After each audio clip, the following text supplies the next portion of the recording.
MLC चुनाव में BJP को एक तरफा जीत मिली है। हालांकि शायद किसी ने भी नहीं सोचा होगा कि यहां विपक्ष का ये हाल होगा। सपा के खाते में एक भी सीट नहीं गई। यहां तक कि अखिलेश के गढ़ में भी इतनी बुरी हार हुई कि ये हार एक बुरे सपने से कम नहीं।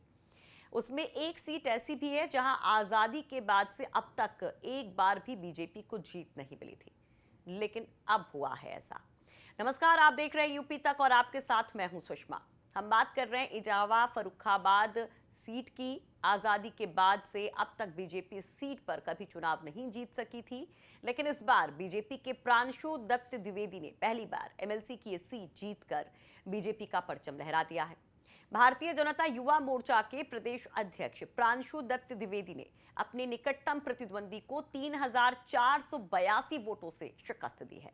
प्रांशु दत्त को 4,139 वोट मिले, जबकि प्रतिद्वंदी सपा उम्मीदवार हरीश यादव को 657 वोट मिले।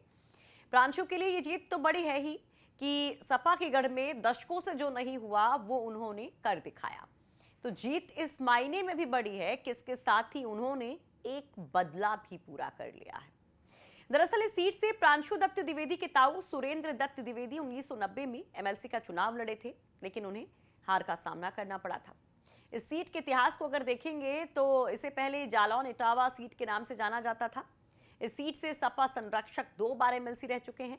सपा संस्थापक मुलायम सिंह यादव 6 मई 1970 को भारतीय लोक दल से एमएलसी चुने गए थे। मुलायम सिंह यादव दोबारा इस सीट से 6 मई 1982 को चुनाव जीते थे, तो लगातार ये सीट सपा की रही।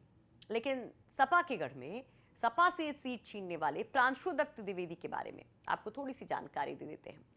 प्रांशु दत्त बीजेपी के दिग्गज नेता रहे ब्रह्मदत्त द्विवेदी के भतीजे हैं। प्रांशु दत्त द्विवेदी ने सक्रिय राजनीति की शुरुआत साल 2002 से युवा मोर्चा का नगर उपाध्यक्ष बनकर की थी।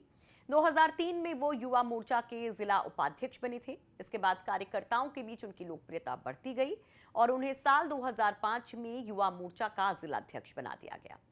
तिरंगा यात्रा निकालने के दौरान पुलिस से भिड़ंत होने पर गिरफ्तारी भी होती है और रासुका भी उनके ऊपर लगाई जाती है। जेल से जब वो बाहर आते हैं तो कद और बढ़ गया होता है। 2008 में बीजेपी नेतृत्व ने उन्हें कमल क्लब का प्रदेश संयोजक बनाया।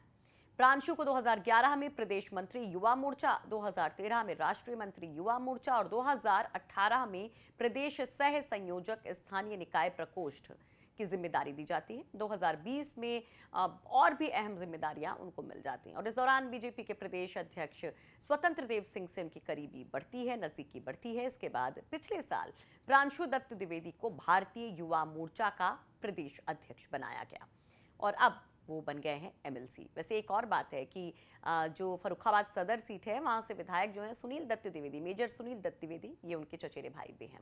उम्मीद करते हैं आपको ये रिपोर्ट पसंद आई होगी। अपनी राय आप कमेंट बॉक्स में रख सकते हैं और तमाम खबरों के लिए यूपी तक देखते रहिए। विस्तार से खबरों को पढ़ने के लिए यूपी तक.in पर पढ़ते रहिए।